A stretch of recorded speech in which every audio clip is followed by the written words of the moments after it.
Good morning and welcome to Inside Tennessee. I'm your moderator on this Sunday morning. I'm going to introduce our super panel this morning. John North, my colleague here at WBIR, and the regulars. Susan Richardson Williams, she is a Republican, runs her own PR firm. Don Bosch is a Democrat, runs his own law firm. Thank you for being here. Good morning. We have a lot to break down in the legislative session, and we're doing this because the legislature was set to adjourn this week.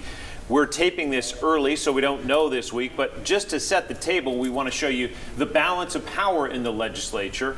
75 Republicans to 24 Democrats in the House. This is called a supermajority and a walkout majority, meaning the Republicans can do anything they want because all the Democrats could not even show up or walk out.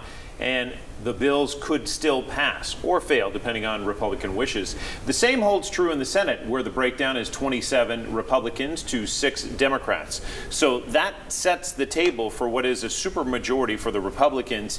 And sometimes when you have that much power, you can get into a little bit of trouble, as we've seen this session, if you don't manage things the way you need to.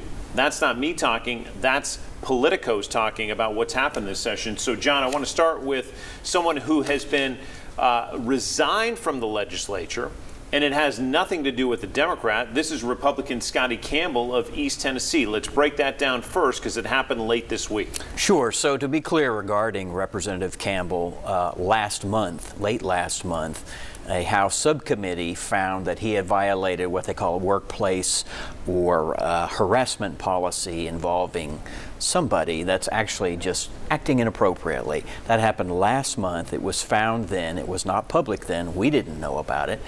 But Nashville TV station has kind of been gigging him on it, and on Thursday asked him again about it, and he said something about interns and said they were 2 adults, and then whammo, and within the space of a few hours, he says, "I'm out of here." It was a one-line sentence. It said, "Goodbye, I'm resigning." Literally left at lunch. Yeah, he represented Northeast Tri-Cities area district.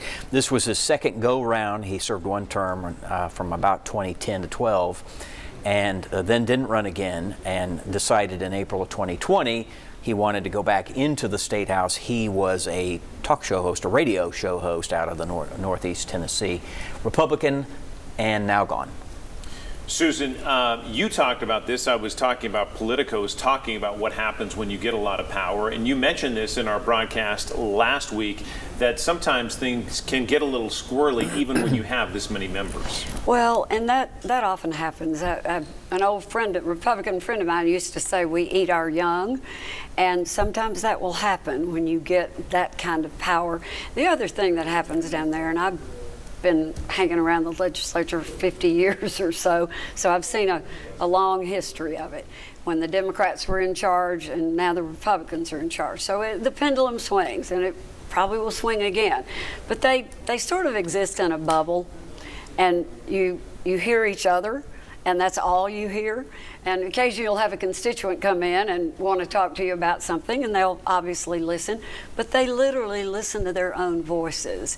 And I think on the expulsion, not Scotty Campbell's, but on the Tennessee 3 expulsion, that was what was happening. They were just hearing themselves talk, and probably put a lot of pressure on the speaker to do that. But in Scotty Campbell's case, it seemed to me an isolated event.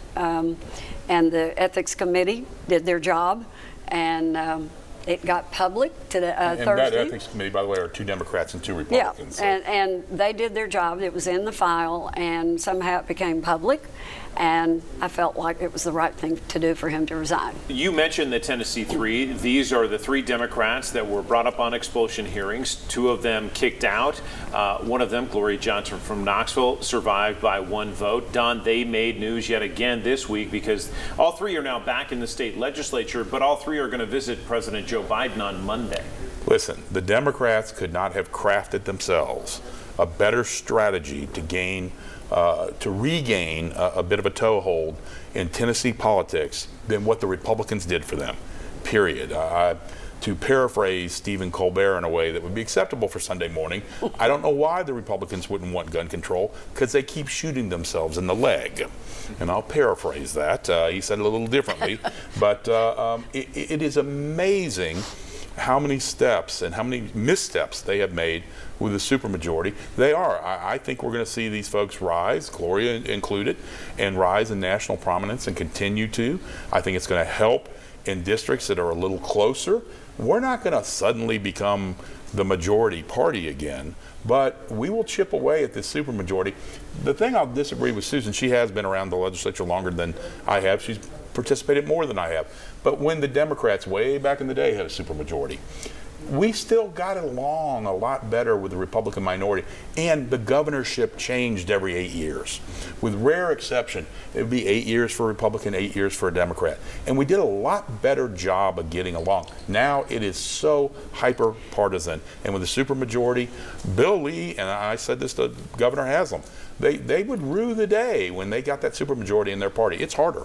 John, go ahead. No, I just would follow up with saying that, but Don, there was not the division nationally or locally That's that true. we have now. true. And I blame a lot of that, frankly, on social media.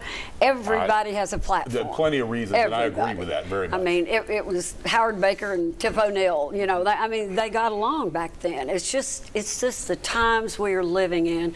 We're in a very divisive time. I think filling the 24-hour news cycle is Yeah, also it's a big something part worth of it. blaming. We've just Big got to part keep of it. churning and burning. Yeah. Well said.